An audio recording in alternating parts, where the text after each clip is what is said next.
Voici les titres.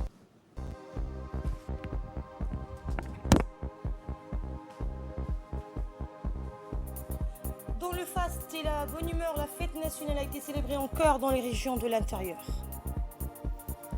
Et nouveau record funeste aux États-Unis où 40 000 nouvelles infections du Covid-19 ont été recensées en 24 heures, soit le chiffre le plus élevé jamais enregistré. Rebonjour, merci de nous accueillir chez vous. Le président Poutine exprime ses chaleureuses félicitations à la nation djiboutienne dans l'occasion de la fête du 27 juin. Le président de la Fédération de Russie, Vladimir Poutine, fait partie d'un des derniers lots de dirigeants à la tête de pays frères et amis qui ont manifesté leur sympathie à la République de Djibouti à l'occasion de la fête du 27 juin. Dans un télégramme de félicitations qu'il a fait parvenir à son homologue djiboutien, le président russe a dit être convaincu que le développement progressif des relations russo-djiboutiennes répond pleinement aux intérêts de nos deux peuples. Eh bien, il va également dans le sens du renforcement de la stabilité et de la sécurité régionale, a-t-il noté, formant des vœux de bonne santé et de succès au président de la République, ainsi que ceux de paix et de prospérité à tous les concitoyens djiboutiens.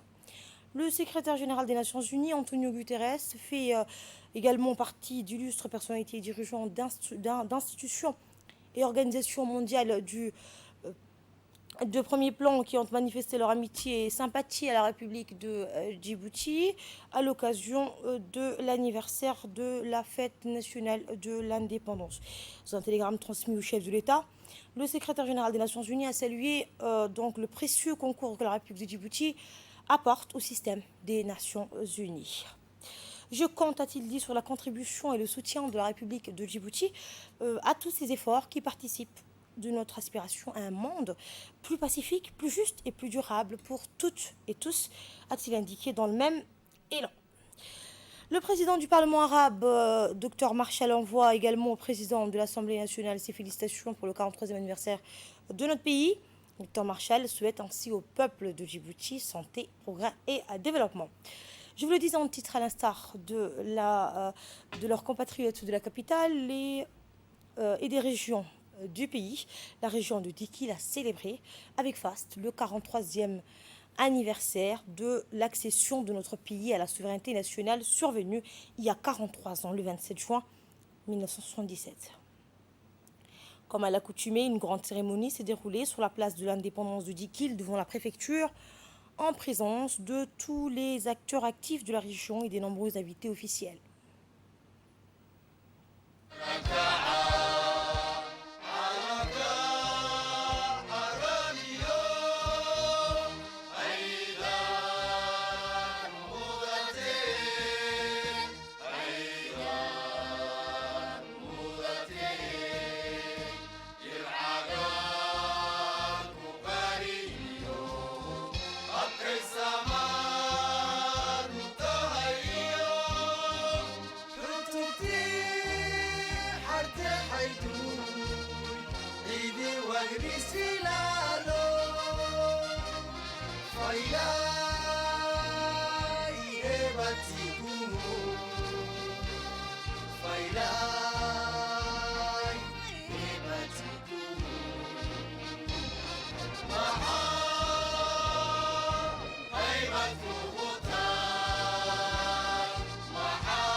Et la cérémonie mémoriale de ce 43e anniversaire a été donc marquée par le dépôt de gerbes en mémoire des Djiboutiens tombés pour la lutte pour l'indépendance du pays. La Fatiha a été lue pour le repos des âmes de ces vaillants citoyens morts pour la patrie. Par la suite, le préfet de Dikil, Adan Dalal Moussa, a pris la parole pour souhaiter une bonne fête à l'ensemble des habitants de Dikil, au président de la République, à la première dame, à l'ensemble du gouvernement et au peuple djiboutien dans son ensemble.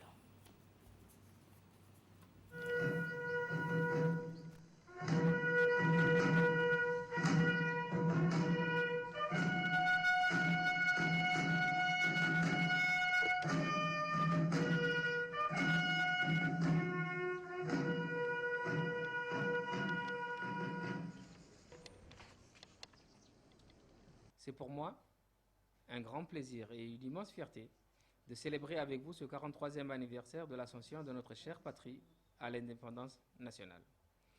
Je voudrais avant tout rendre un hommage vibrant à tous nos martyrs qui sont morts sur le champ de bataille. En premier lieu, ceux qui ont péri dans la lutte pour l'indépendance. Ensuite, ceux tombés à Doméra. Et en dernier, nos martyrs du bataillon Hill engagés aux côtés des forces de l'Union africaine pour la réinstauration de la paix en Somalie. Que Dieu, le Très-Haut, veuille accueillir leur âme dans son paradis éternel. Amen. Chers compatriotes, en cette occasion solennelle, je voudrais adresser mes sincères félicitations au gouvernement qui n'a ménagé aucun effort dans la lutte contre la propagation de la pandémie du Covid-19 sur le territoire national. Le mérite de cette réussite revient également à la population djiboutienne, sans laquelle les engagements des décideurs ne seraient possibles, car elle a su se conformer à toutes les prescriptions instaurées, que ce soit le confinement ou encore les gestes barrières de protection.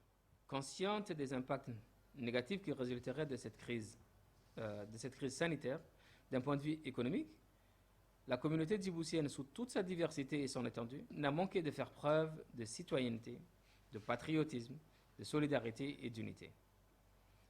Il s'agit de comportements louables qui ont permis de réduire du mieux que possible la propagation de cette pandémie sur le sol djiboutien et de soutenir le pouvoir d'achat des ménages démunis. Toutes les actions entreprises de part et d'autre ont valu reconnaissance et félicitations de l'Organisation des Nations Unies à l'endroit de notre pays qui s'est distingué quant à la gestion de cette crise. Ceci dit, chers compatriotes, en cette heureuse occasion, il m'est agréable de rappeler que notre pays a connu des progrès combien importants dans tous les domaines, surtout sous la présidence de son Excellence Ismaël Omar Guelleh, qui a su mettre la nation sur la voie du développement économique et social. L'indépendance nationale a été célébrée également à Dikil avec d'une manière particulière et symbolique. Le 43e anniversaire de l'indépendance a été célébré donc à Obok. Ni les festivités musicales coutumières de la soirée du 27 juin n'ont eu lieu, ni le traditionnel défilé militaire du 27 juin n'a été effectué malgré l'ornement des principales artères et les façades des locaux des institutions étatiques aux couleurs nationales. Comme partout sur le territoire national, les activités de célébration de la liberté acquise chèrement en 1977 ont été réduites au minimum. Eh bien, à l'approche de minuit, le préfet adjoint Ali Maki, le président du conseil régional, Mohamed Hamad Ismail, le représentant de la région dans l'hémicycle national, Kamil Hamad et Ali Hamad Hassan, le colonel de Riyad, Aden Douale, se sont retrouvés sur la place de l'indépendance. Une première vite du monde, une première dans l'histoire.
hier, les mêmes officiels ont été conviés à prendre part à une cérémonie mémoriale au camp du bataillon interarmé de Bac, sous le commandement du colonel Aden Douale. Dans la matinée, la célébration du 43e anniversaire s'est également marquée par une cérémonie de dépôt de gerbe, la mémoire de nos martyrs tombés sur les champs de bataille.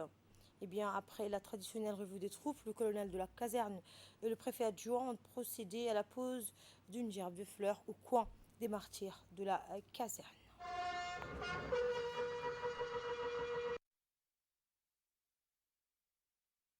ارحمنا إذا سرنا إلى ما صاروا إليه تحت الجناد والتراب وحدنا اللهم اغفر للمؤمنين والمؤمنات والمسلمين والمسلمات الأحياء منهم والأموات إنك قريب مجيب الدعوات سبحان ربك رب العزة عما يصفون وسلام على المرسلين.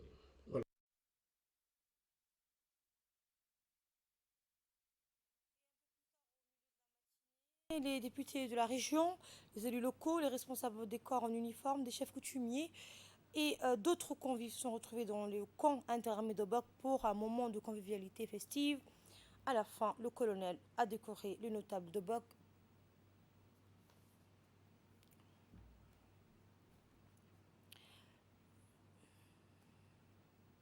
Et on reste toujours au nord du pays où la ville blanche a célébré également le 43e anniversaire de l'indépendance dans un contexte extrêmement particulier cette année à cause de la pandémie du Covid-19. Eh bien, en effet, pour cette célébration, les activités civilo-militaires ont été annulées d'office sur l'ensemble du territoire par crainte de la pandémie, voulant célébrer conformément aux mesures décrétées, aux prises des armes par les hommes en uniforme pour assurer la levée du drapeau. Une prise d'armes et la levée du drapeau ont été marquées par des émotions fortes lors de cet événement national célébré chaque jour.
Kasagayele Kugubal Kudailo ko Aktele Kura Sixilal Kasagayele Kugubal Kudailo ko Aktele Dinele Dinele Dinele Dinele Asabadwano le bandirato Kusia sabadu kahadinele Asabadwano le bandirato Kusia sabadu kahadinele Dinele Dinele Dinele.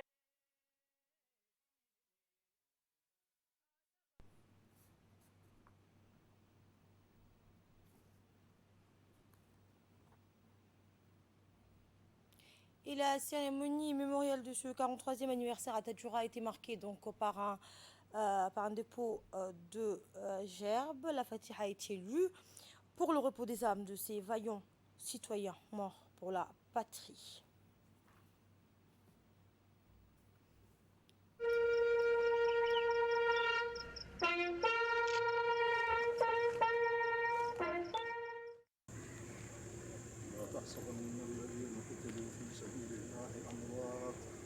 أحياء عند ربهم يرزقون اللهم اغفر لهم وارحمهم وعافهم واعف عنهم ونجهم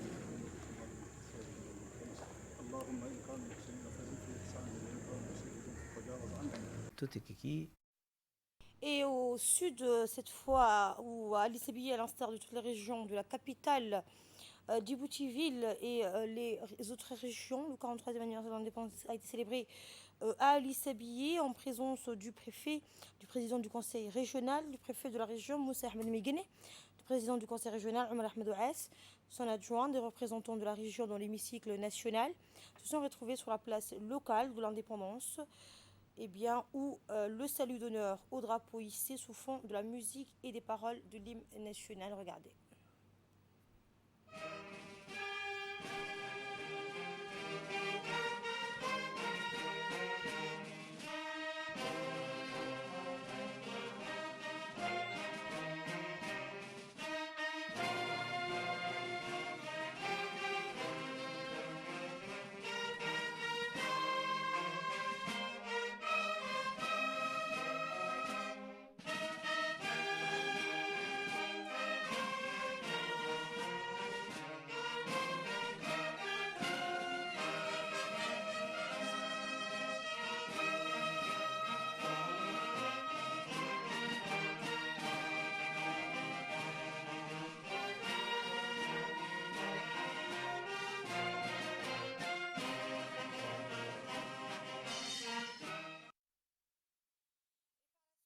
Les officiels ont été conviés à prendre part à une cérémonie au camp du bataillon interarmé Bias sous le commandement du colonel Abdou Wasser.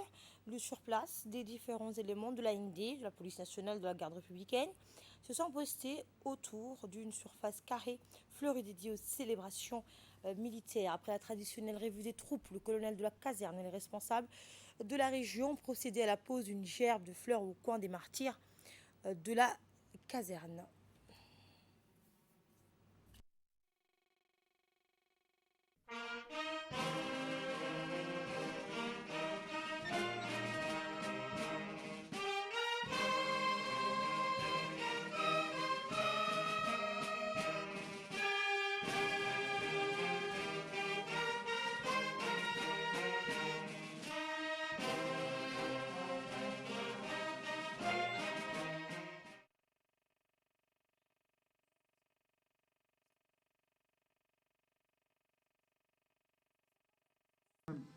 اللهم ارحم شهداءنا يا رب العالمين.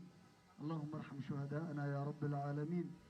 اللهم إنا نعوذ بك من البرص والجذام والجنون وسيء الأسقام برحمتك يا أرحم الراحمين.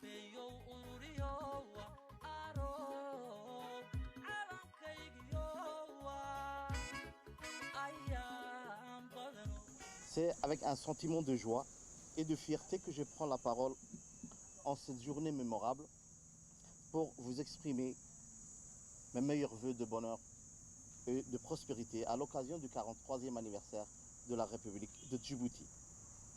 Cela fait 43 années que se sont écoulées depuis l'accession de notre pays au concert des nations libres.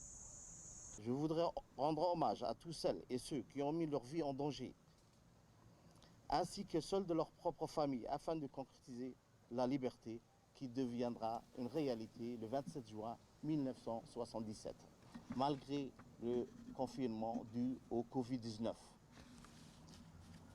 La fête n'est pas seulement une fête sur le terrain, mais c'est aussi cette année une fête qui se fera dans nos cœurs.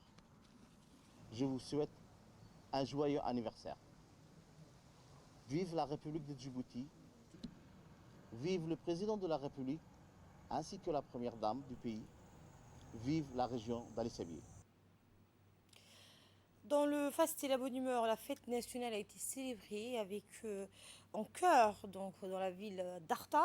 Une cérémonie s'est déroulée sur la place de l'Indépendance devant la préfecture en présence de tous les acteurs actifs de la région et des nombreux invités officiels. Les festivités qui se sont déroulées sous l'auspice du préfet de la région ont été marquées par la participation des nombreuses personnalités, dont des élus locaux, des chefs coutumiers, des ulémas, des expatriés cubains de l'hôpital de la ville, des nombreuses femmes actives de la société civile. L'ambiance et l'enthousiasme suscités par des chants patriotiques ont électrisé l'assistance à la soirée de la fête de l'indépendance.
Et par la suite, une cérémonie mémoriale a été suivie en présence des autorités de la région, dont le préfet et le président du conseil régional. Les officiels régionaux ont d'abord salué le drapeau qui a été levé sous le son de l'hymne national avant de passer en revue les troupes du régiment interarmé d'Arta sous les ordres du colonel du détachement de la police nationale.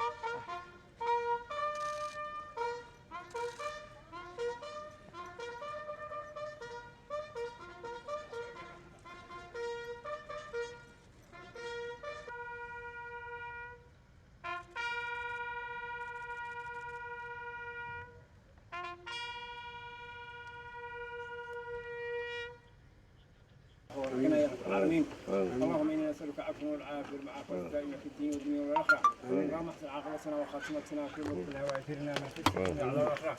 اللهم اعنا على ذكرك.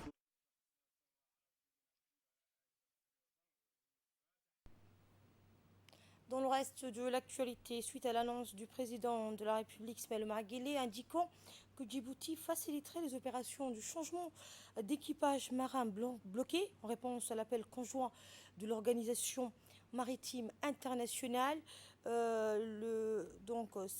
CNUCED, la première opération a débuté dans la soirée d'hier.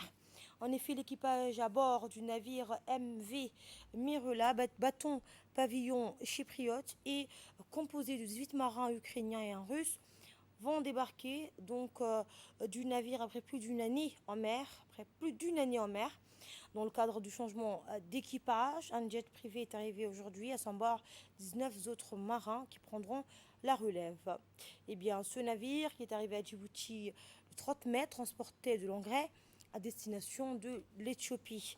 L'autorité des ports de zone franche, en charge de la coordination, a mis en place la logistique de transfert et la facilitation des formalités de l'immigration. Ces opérations se poursuivront dans les jours à venir. Fidèle à sa culture de solidarité, Djibouti a montré encore une fois qu'elle répond présent à toute action humanitaire dans le cadre du commerce maritime. Page nécrologie à présent, c'est avec une immense tristesse que nous avons appris le décès de feu Djibril Jama El Abé, ancien ambassadeur de Djibouti et ancien secrétaire général du ministère des Affaires étrangères. En cette douloureuse circonstance, le ministre des Affaires étrangères, Mohamed Ali Youssouf, et l'ensemble des cadres du ministère présentent leurs condoléances à toute la famille et aux proches du défunt. De leur côté, le ministre des Transports, Moussa Mohamed Ahmed, et l'ambassadeur de la République de Djibouti en Belgique expriment leurs sincères condoléances à la famille et aux proches du défunt. Prient tous le bon Dieu de l'accueillir dans son paradis éternel. Inna lillahi wa inna ilayhi raji'un. Et suite à la douloureuse disparition de la star djiboutienne Habiba Abdullahi Ouabri, Hassan Adam Sematala, un célèbre chanteur, somalien a adressé aujourd'hui ses sincères condoléances à la famille et aux proches de feu Habib Ahmed Ouaberi. Également, il a adressé ses félicitations à la nation djiboutienne et au président de la République pour la célébration du 43e anniversaire de la République de Djibouti. Je vous le disais en titre, nouveau record funeste aux États-Unis. 40 000 nouvelles infections du Covid-19 ont été recensées en 24 heures, soit le chiffre le plus élevé jamais enregistré. 4 États, la Floride, le Texas, la Californie et l'Arizona, représentaient près de la moitié des nouveaux cas comptabilisés selon la presse américaine. Les États-Unis ont passé hier la barre de 2,5 millions de contaminations. La pandémie du Covid-19 progresse dans le sud des États-Unis et en Amérique latine et menace de repartir en Europe où les habitants sont appelés à rester vigilants. Et l'Europe qui ouvre donc ses frontières extérieures à une quinzaine de pays, mais sous condition. À partir du 6 juillet, la quatorzaine donc pourrait ne plus être obligatoire pour les voyageurs étrangers arrivant au Royaume-Uni. Cette mesure ne concernerait que les ressortissants de certains pays dont la liste officielle doit être publiée la semaine prochaine par les autorités britanniques. Une autre liste a donc été élaborée lors d'une réunion des ambassadeurs des pays de l'Union européenne et de l'espace Schengen. Elle regroupe une quinzaine d'États dont les ressortissants seront à nouveau admis dans l'Union européenne au 1er juillet. Tout à fait autre chose. Le centriste Michael Martin devient Premier ministre en Irlande à 59 ans. Le dirigeant du parti de centre droit, Michael Martin, est devenu donc hier le nouveau Premier ministre irlandais. Élu par les députés, il prend la tête d'un gouvernement de coalition dans lequel son parti cohabite avec la formation centriste rivale et les Verts. Eh bien, c'est la première fois que les deux partis centristes, ennemis jurés depuis la guerre civile de 1922, s'allient pour gouverner. Fin de ce journal, j'aurai le plaisir de vous retrouver ce soir à 22 h pour un nouveau journal. Très bon après-midi à toutes et à tous.